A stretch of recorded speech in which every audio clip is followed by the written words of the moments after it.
How's it going, everyone? It's Milwaukee coming back at you once again, and today we're going to be discussing Birds of Prey, Trouble in Mind by Dwayne Swierczynski, I'm going to say, and Jesus Saez, or Says. Let's get into it.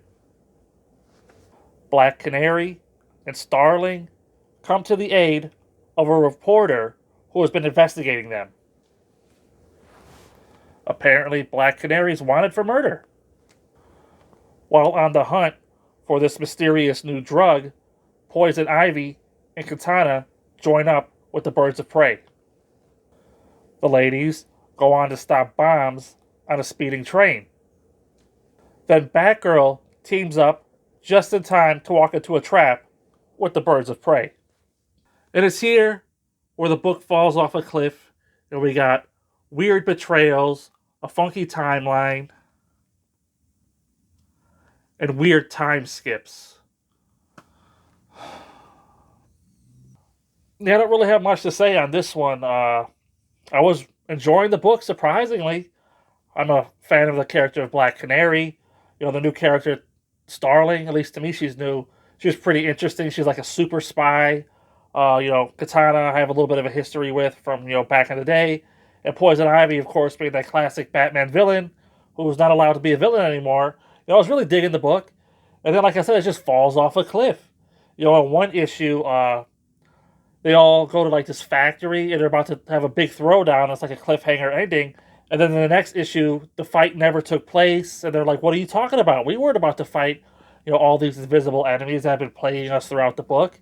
And at the end of that book, one of the team members, she gets betrayed by like Black Canary and she has to jump off a bridge and she's swimming for her life, only to show up in the next issue as if nothing has happened and the betrayal didn't take place. And so I'm reading the book like, what is going on here? Nothing's making sense. And at first I was like, well, maybe they'll tie it all together in the end. But they don't. And we get one of these last panel reveals that, the villain that we just took down, turns out he wasn't the villain after all. Tune in next time to Volume 2. And I'm thinking to myself, this sucks. We had something good here, and then it just went off the rails, off the cliff, was never able to recover. And I don't have a lot of faith in this book going forward. And I was thinking, why is this happening? Does this book have to suffer just to prop up Volume 2? Is everything going to be explained in Volume 2? At this point, of course, I don't know. I haven't read Volume 2 yet. But it started off so good. Like, it wasn't like the best. But, I had low expectations going in, and then we're getting introduced to the characters. Black Canary, she's wanted for murder. Barbara Gordon, they're still friends, but she can't be seen with her in public, or else you'd have to take her in. And so there's a lot of, intrigue and stuff. The reporter's investigating them, and he ends up getting killed, and how he died is interesting. Then you have the whole speed plot on the train. And it's like, man, this is really going somewhere. And then it just stops.